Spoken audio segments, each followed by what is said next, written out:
Hi, I'm Deandra, and this is the Daddy Recovery Sessions in my experience episode. It's a very special episode, and today it's dedicated to casual sex, casual feelings. So let's begin the audiobook. Reading Daddy Recovery means I'm consistently asking why men lie. My father lied all the time, and with most of us using online dating to find love, we understand it too might as well be called online lying. It is a murder mystery that replays in my head like a game of Clue because just do not understand why. As Nina and I munched on burgers, fries, and shakes while planning our next health kick, which we do all the time, by the way, she said something so interesting. She was enraged by a man that had been courting her via online but refused to meet. The night before, he had called her drunk and said, "Let's do it. Let's meet up. It's 11 p.m." She said, "No. I have work, and our first meet is not going to be midnight. I'm not Cinderella, and you are not a prince," and hung up. He had not messaged her that day, and though she was fine, like most women are when a potential good match reveals he's an asshole, she was disappointed. He called me like we have been avoiding each other, and he says no to my plans, then cancels the one he makes. She said, insulted at his usage of we. She continued, "Also, if our first meeting is you drunk at 11 p.m. during a work week, you are trying to have sex with me. A quick bust a nut." She was right. All that courtship was just to get his ball in her basket. It was overwhelmingly emotional and fluffy, just to end up being cold and callous. This is what I am talking about with the girls. Why lie like this? Is it to cover up your intentions? Do you think I need words to get to action? "I think they like it," she concluded, and my mind blew. "What do you mean?" I said eagerly. "When someone hands you a new thought or way of thinking, they might as well have handed you an ice cream sundae in a heat wave. This world seems so saturated with redundant, negative thoughts framed to look wise or educated, but sound like everything else said before, unhealing and bitter. We are only here on this earth for a short time, and I often wonder whether someone has something good to say about the experience." "If he really wanted to meet me, he would have," she continued, as her eating became slightly stressed and quickened in chewing. "I hate that I wasted my time.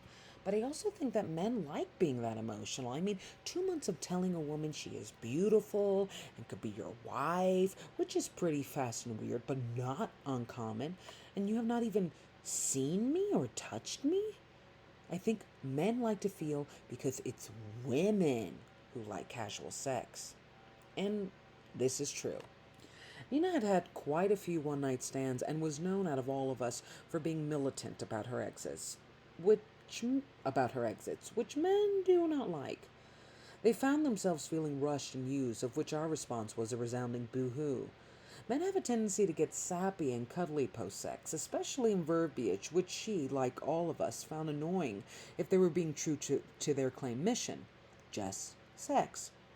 For some reason, they were uncomfortable with keeping things solely physical and felt necessary to flower us with false promises and oaths that we were just so beautiful, so great, and could inspire them to change their ways.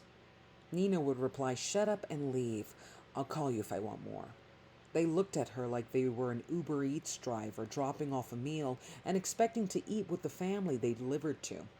Meanwhile, I allowed some cuddling, but found the weirdness of cheap words uncomfortable, and often found myself doing a sweet humming noise like I was trying to get an R&B contract, or an odd shush lull that a mother would use to hush her annoying kid.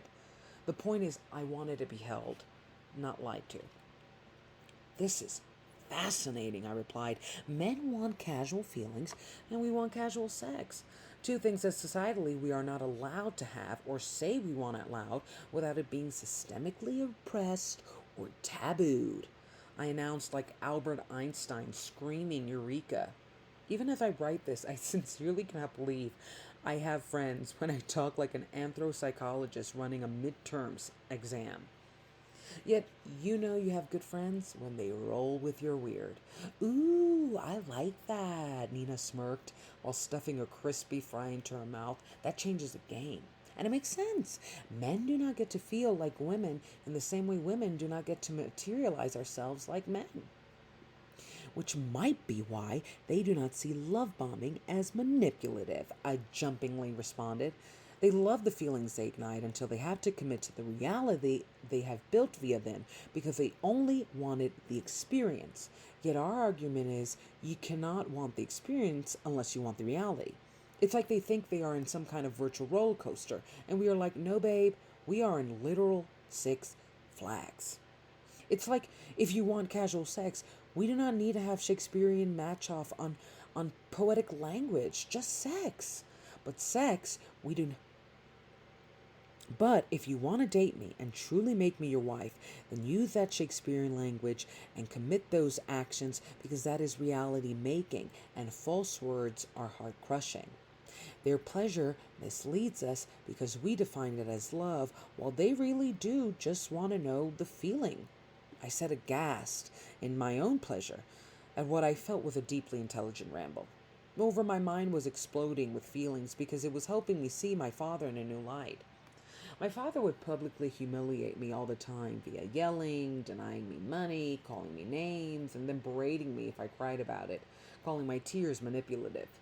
No matter how brutal his bullying was on our daddy-daughter dates, they would end with him saying, "Remember, I love you, and whatever you need, call me." My child brain was perplexed because the whole day was a total contrast to his final words as he left me, and I would find myself believing those words over the actions that proved otherwise because the words were of a father, which is what I wanted and deserved, yet the actions were of an evil abuser. And it would take me years to reconcile that for me and my only experience of what it is like to have a dad, the two would be one and the same. So let's do a little after ep sesh. I love when I get a really deep, rich thought, and I wanted to clarify what me and Nina were talking about, and that was, I don't know why men can be so love bomby in actions and words if they really don't want a commitment, because the a commitment is born from the sweetness of actions and words. And there's something really dangerous and really unsafe about somebody who's able to look and move like a good person without feeling it, without meaning it, without having any intentions to continue it or build upon it.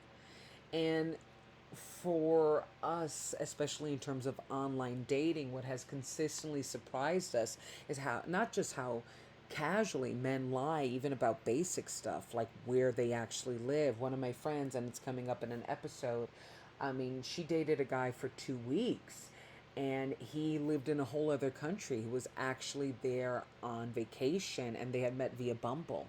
And that's like that's not that uncommon of a lie for however strange it seems. But there was just this kind of like, I don't think men see or hear themselves. They think women move too fast, but I've had so many experiences like where within 1 week a guy is talking marriage, and it's kind of like, are we dating? Because if we're dating, this is really big, and why are you doing this? Because if it's sex, stop it. Because if all you want is something carnal, all you want is just pleasure, you need to respect me, you need to honor me, you need to have my consent. But I would rather you listen to me in terms of what I need for my body than what I need for my future, because you're clearly not going to be a part of that. And that's what I find so ironic sometimes about, casual sex, casual feelings.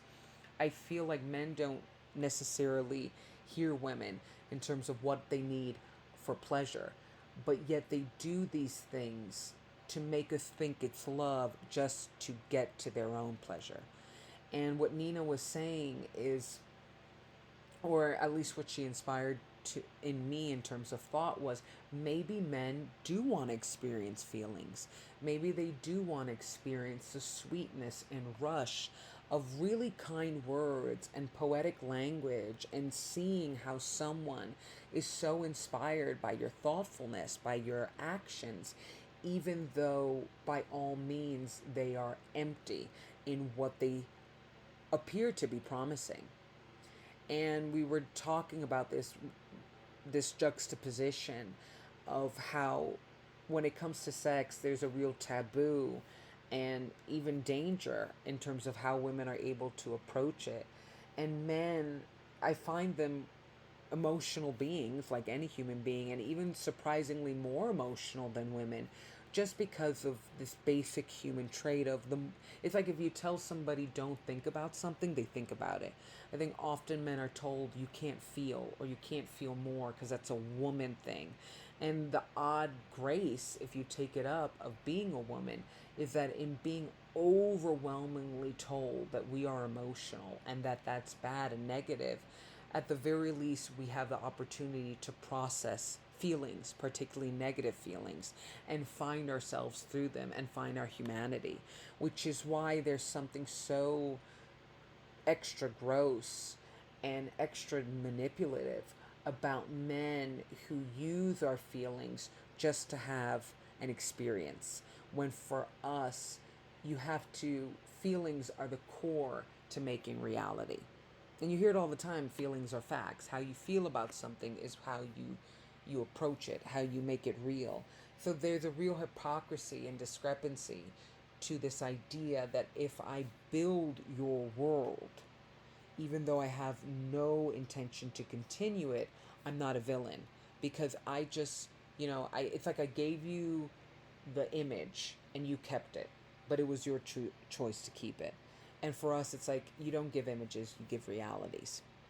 So it's an interesting concept, and it's something you can read on daddyrecovery.com. And I really hope you follow this podcast and you follow me on my journey as an artist under Deandra on all platforms and as a healing human being.